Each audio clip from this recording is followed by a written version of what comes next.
What if the truth you were taught about faith was not the full story?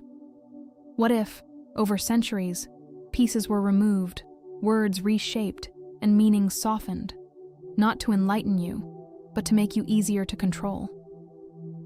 Imagine discovering that one of the oldest biblical traditions on earth preserved teachings that reveal a very different message about human power, purpose, and the nature of divine law. For generations, religious authority often turned spiritual teaching into obedience. The message became submission instead of awakening. Yet the original voice of the teacher spoke about something very different. It spoke about freedom of mind, responsibility for thought, and the realization that the human spirit carries a connection to something infinite. You were not meant to live in fear of institutions, traditions, or imagined punishment.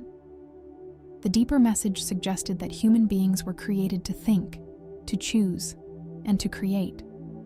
Instead of forming passive followers, the intention was to awaken individuals capable of directing their own lives with understanding and faith. The teacher at the center of this message did not ask people to remain weak. He challenged them to become aware of their inner authority. His words suggested that the kingdom of heaven was not distant or unreachable, but something that begins within the mind and spirit of every person who becomes conscious of it.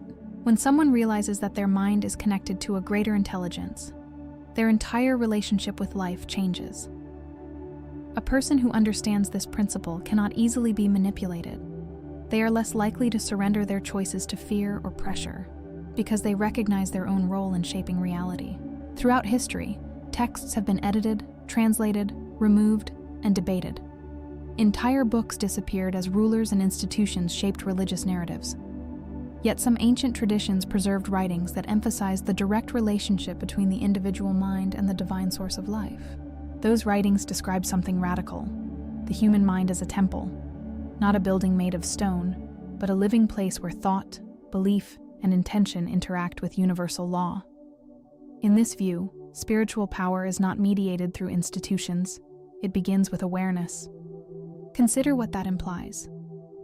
If heaven is not merely a distant reward, but a condition of consciousness, then the way you think becomes the most important force in your life. Your beliefs influence your experience, shaping the direction of your actions and the opportunities you recognize.